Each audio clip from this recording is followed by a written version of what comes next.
This is an Eye on Annapolis bonus podcast.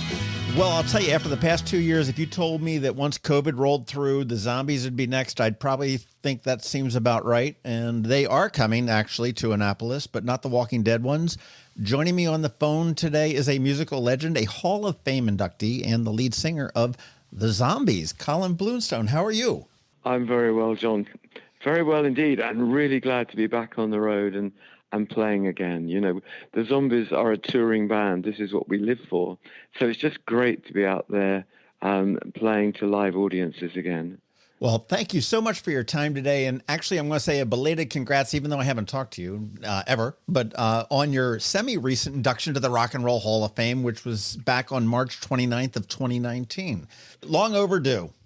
Well, thanks very much. I mean, it was an absolutely magical evening at the Barclays Center in Brooklyn, and we were presented with our induction in front of 17,000 people, and it was televised as well. So it was just a monumental evening, and there was some wonderful people that were inducted at the same time, like Janet Jackson and Radiohead, The Cure, many wonderful artists, and it was just great fun to meet up with them. And then at the end, most of the guys all got together and played just a couple of tunes at the end. And it was an evening I'll never forget. It was just absolutely magical. Well, I'll tell you, it was a little bit, I don't know whether it was well played on your part or just happenstance, but that was, I understand, 50 years to the date when your hit Time of the Season hit #1 on the charts in the U.S. Is that accurate? It's absolutely true. Yes, it was to the day, and it hit #1 on Cashbox. I think it went to #2 in Billboard, which to some extent it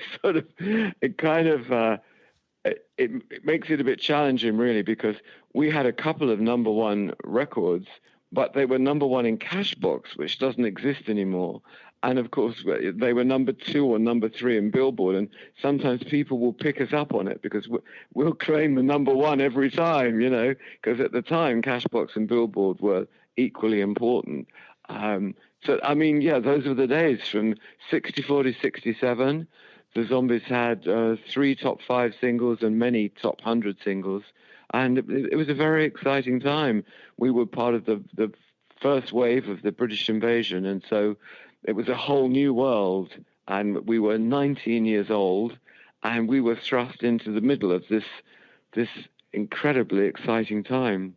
Did you ever see today when you were 19? Did you have any idea that the Zombies were going to go where they went? No, absolutely none. I think most people at that time thought that a band would have a career span of 2 or 3 years, and I was no exception. I thought it was absolutely a wonderful adventure to be touring the world with my pals, playing the music I loved. But I mean, I didn't put a time limit on it, but I expected it to be for about 2 or 3 years. And if you told me that 50 or 60 years later I'd still be playing in the Zombies and touring, I would never have believed you. But we've been just really, really fortunate to be able to continue this career into this time of our lives. Well, I tell you, I went onto your website, which is thezombiesmusic.com, and I happened to notice the big picture up across the front page there, and you are all still smiling. So that's always a good sign there that rock and roll has been good sign, to you, isn't it? That's right. What was your plan B if the Zombies didn't work out? There was no plan B. I think I took life very casually in my teenage years. I can remember being at school and just subconsciously thinking that school went on forever. And there absolutely was no plan B. And I mean, I got into the Zombies really by chance. But really, it was Rod Argent's idea. We all went to school in a little town called St. Albans. Rod Argent got this idea of forming a band, and he got a couple of guys from his school to join a band. I mean, it's very, very vague. And then a guy from the next street that he used to knock around with didn't go to his school, but he asked him to join the band. And I happened to sit next to that guy at school. See, we were 15, you know. And so my connection to the rest of the band was a bit tenuous. And my audition was something like, "You've got a guitar, haven't you?" "Yes." "Do you want to be in a band?" That was it. I was in the Zombies. I mean, people audition for months and years to get a break like that. But it was just because the guy I sat next to at school knew Rod and he was putting a band together. Well, I mean, to go from there to think that you're going to get a 60-year career is it's a big jump. You know, as I said before, I think we've been very fortunate. Well, it certainly is. Well, you are going to be playing in Annapolis on April 19th at a Ram's Head show at Maryland Hall. And I did just take a peek, and there are tickets that are still available. You can get them at ramsheadonstage.com. But this is the Zombies. This is not your solo career coming in. You are bringing in the Zombies. So what can we expect from this show? A bunch of your old favorites, or are we bringing in some of the newer stuff on Still Got the Hunger? Oh, yeah, there'll be a real mixture. Well, of course, we'll play all the hits. And we always do, because people love to hear the hits. But the Zombies thrive on writing and recording new songs. So we had a new album, I think in 2015. It just got into the Billboard Top 100, which was really exciting for us. We'll be playing some songs from that album, but we've just finished an album literally last week before we came over to the States. And we'll be playing 3 or 4 songs from that brand new album. No one has ever heard these songs before. So, I really think there'll be something there for everyone. The people who want to hear the hits, there'll be plenty of hits. And the people that want to hear something brand new, that we've got just the thing for you, 4 brand new songs. Well, it's funny. That was one of my questions, is that what's the deal on the rumor on the new album? So there you go. Just finished up in the UK. It should be available pretty soon. I would hope so. I'd hope it possibly this summer. We're at that point now. It's a little bit embarrassing because people often would say, "What's the name of the album?" It's so new, you know. The album doesn't have a name, and it's so new. The album doesn't have a release date. We literally finished it, but just before we got on the plane. So the next few weeks, all these things will become more evident, and obviously I'll have more information about the album. Funny, you talk about embarrassing. I was when I was just doing some background before we got to talk, and I really feel like somewhat of an adult for this, but my very first concert ever was ELO in the early 70s, and you opened for them. And it was like their first headlining tour. And I haven't found I haven't found the ticket, but I'll tell you that you were touring under your name, not the Zombies. I never put the 2 and 2 together, but I've been a huge Zombies fan forever. And I'm like, oh my gosh, that was him. I know. I remember that tour so well. Opening up for ELO, they were absolutely fabulous. And because I was featuring songs from my first solo album, which was called 1 Year, there are several tracks on there that feature strings. And I think people saw the connection between what I was doing and you know, it just in a vague way because of the strings and what ELO were doing. And so that was my first solo tour. And in fact, they've just re-released 1 Year, which was my first solo album, to celebrate the 50th anniversary of its release. And it's getting quite a lot of attention, which is, yeah, it's great to think that people remember an album that you recorded such a long time ago. But I vividly remember that ELO tour. I remember it really well. You know, music is so powerful, though. I was talking to my girlfriend the other day saying, you know, how is it that we can listen to the 70s or the 60s on XM and remember the words to a song that we haven't heard literally in probably 15 years? That really speaks to the power of music and certainly the staying power of stuff. I mean, you know, you look at the hits that you guys have had, they're timeless. They are timeless. You know, it's funny. The Zombies, we had 2 really, really good writers in the band, in Rod Argent and Chris White. They wrote some wonderful songs. And the songs sound as fresh and as relevant today as they did when they were recorded. And as you quite rightly said, they have a timeless feel about them. But, and it's a complete opposite of that, is that they're often chosen to go into, the zombie tunes are often chosen to go into films to show off a time period in that film. It seems to work both ways. that if you listen to Time of the Season, it can very easily take you back to the 60s. But also, it sounds pretty good as a contemporary piece of music. It's quite strange the way that you listen to Zombies music in particular. But just going back to music in general, one of the things that really strikes me is the emotional reaction you can get from hearing a piece of music. It can be a classical piece of music, or it can be, a song from 10 or 15 years ago that means something to you personally. And certainly with me, I can feel really emotional over certain songs and get, quite tearful, because even if it isn't a sad memory, it doesn't have to be a sad memory, it's just a really strong memory that comes back and floods your emotions, and suddenly your eyes are welling up and you're thinking, what's happening? And it's this piece of music's taken over your life just for whatever it is, 3 or 4 minutes. Been there, done that. I think we all have been there and done that. Okay, the Zombies, and I don't know whether it's fair to say you broke up. And I've heard people say that, but I mean, you guys kind of just stopped playing. Right, I mean, because you guys have remained friends. I mean, you sit there and you talk about, oh yeah, we co-produced and we co-wrote and we played on things, and here you are right now, coming to Maryland Hall on April 19th, and it's a lot of the brand of the Zombies, the original ones. I mean, you've got Rod, you've got yourself. So you guys, it wasn't like one of these horrible rock and roll breakups that you hear. There's no real animosity when we broke up. I think the key to all this is we were very, very young. And then if you take into account there was no internet, so we didn't know what was happening in other countries, often until years afterwards. And after the band finished, we realized we always had hit records somewhere in the world. But I think we concentrated too much on the UK and the US charts, and we could get news about those charts.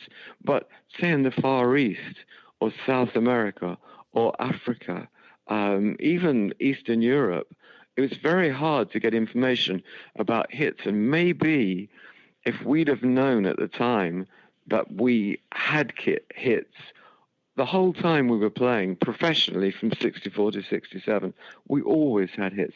If we'd have known that, maybe we would have kept going. I mean, bands have a lifespan. You realize in the end it's time to move on to new projects. It doesn't have to mean that you hate the people in the band. It's just time to try something new. And that could be another argument for why the band finished. Maybe we'd run our course and it was just time to move on. But I do remember talking to the guys afterwards and saying, never knew we had hits in Sweden, never knew we had hits in Greece. And without the internet, that information was just not available. Right. Wow, a lot has certainly changed. I mean, as you in your career, solo as well as with the different bands, I mean, you probably played small, intimate rooms to probably 2 or 3 people, I'm sure, at some point in your career. Sure. Yes, absolutely. Thanks, Mom. Right? Yes. An auditorium and also stadiums. I mean, money aside, what do you prefer? I mean, I was talking to Felix Cavallari, who said, no, stadiums because it's all the money, but oh, right. Yeah. Well, Felix is great. We've literally just been playing with him on a cruise in the Caribbean. He's a wonderful player and a great guy, But for me, I quite like the variety, actually. We've played Glastonbury. We've played the Isle of Wight Festival, the huge festivals. We've played Carnegie Hall. We've played the Albert Hall in London. We've played really big places. And we've played, intimate, minute clubs to like 100 people, maybe even less. And I quite enjoy the challenge of playing both, and I enjoy the variety of it, really, because you do have to take a slightly different approach. If you're on a big stage, you have to, your movements are going to be bigger. Sure. Of course, everybody has to grow to the size of that stage, and if you know what I mean. And then when you're in a small club, and people are right on top of you, and you can hear them talking, and you have to be quite tough, really. Well, for both, for a huge festival, artists have to be quite brave in a way, but maybe they're just born that way, to face maybe 20 or 30,000 people. But then the other side of it is, which people perhaps don't realize, when people are right on top of you, there's another kind of challenge, because it gets very personal sometimes. And you've got to be able to get over that feeling that people are right in your space and while you're trying to perform. And I quite enjoy that. With the big stadiums, they are an audience to a large extent. It's an audience. When you're in a small club, they're individuals. And if somebody, the worst thing is if someone yawns or something like that, or if someone leaves their seat and walks out.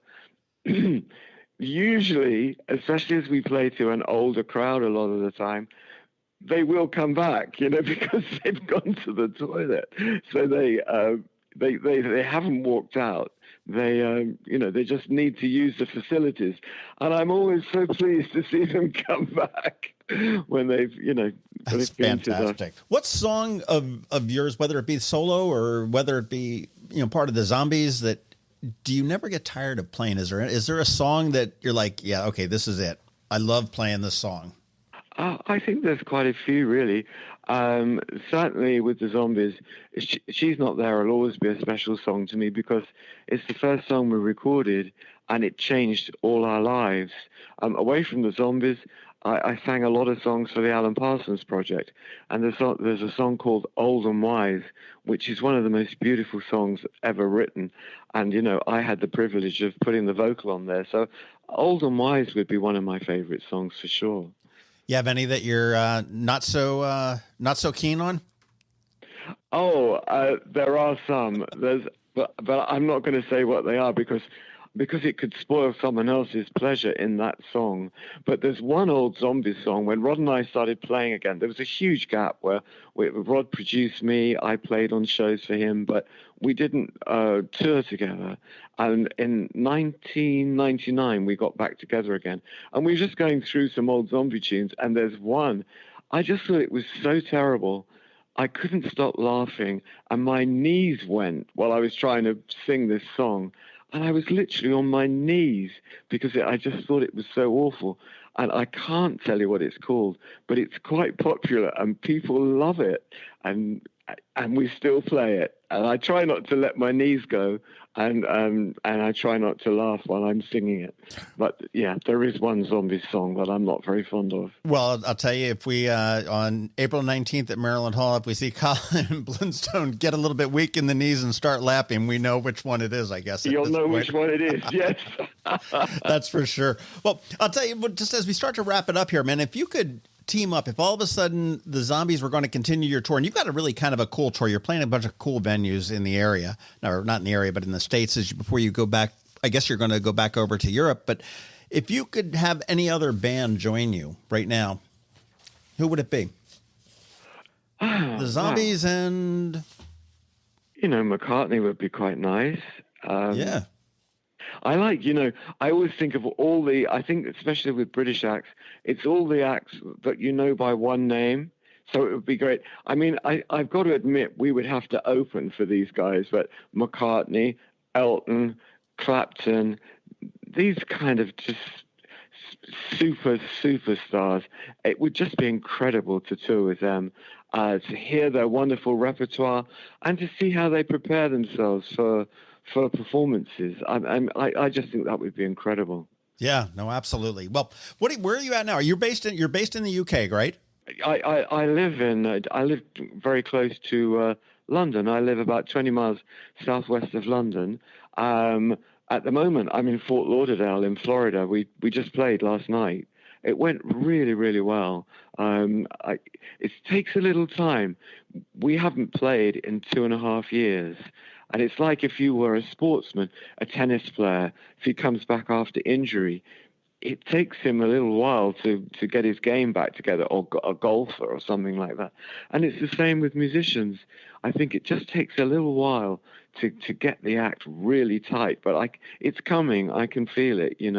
We were much tighter last night than we were on the first night, and I'm really looking forward to the rest of the tour. I think we're playing till the end of the month. It's going to be great, and the band is just going to be really, really rocking by the time we get to the end of the month. Well, we are excited to have you coming into Annapolis on April 19th at Maryland Hall. The doors open at 6:30. The show is at 7:30, and this is being brought by Ram's Head On Stage, and you can get your tickets at ramsheadonstage.com. I can't wait to see this show. This is going to be fantastic. I'm excited now that you're saying you're getting all nice and tight between the shows that are leading up to it, so that's going to be great. Sure. And I'm going to be looking for your laughter and your knees collapsing. I'm gonna figure out what that song is. But when you're not touring, Colin, what keeps you busy at home? Well, I think for the first month when I get home, I do very little. I've got to be honest.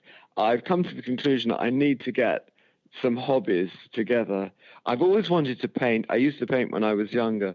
So maybe I could develop that, start painting again. And I'd like to understand a little bit more about our garden. We've got a beautiful garden that runs down to a very old canal. So we have canal boats going up at the end of our garden.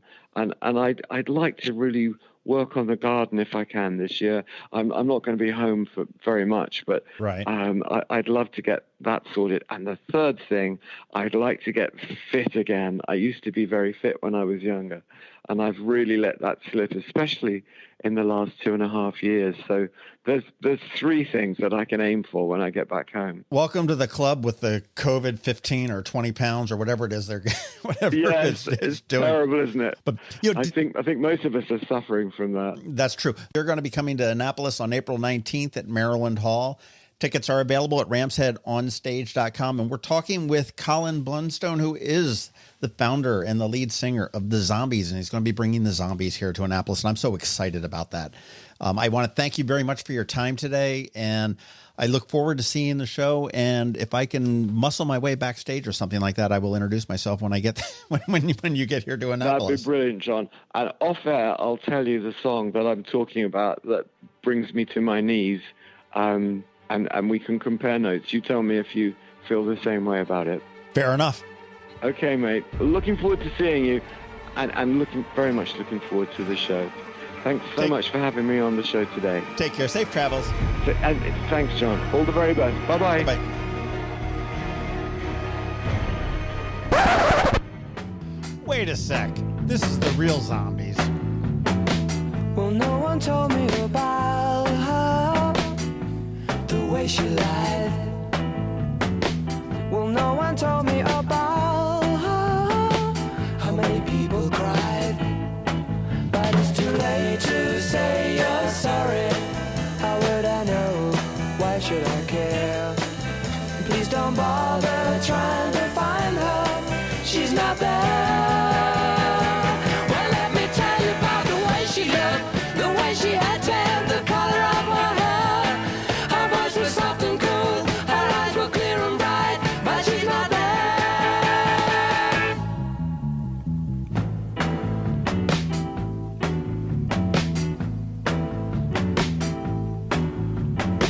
Well, no one told me about her. What could I do? Well, no one told me about her, though they all knew. But it's too late to say you're sorry. How would I know? Why should I care? Please don't bother trying to find her. She's not there. Well, let me tell you about the way she looked, the way she had tan, the color of her hair. Her voice was soft and cool, her eyes were clear and bright, but she's not there.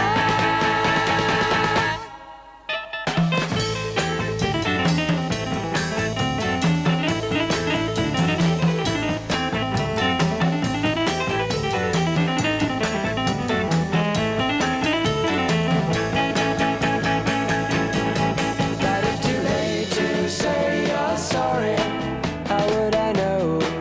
should I care?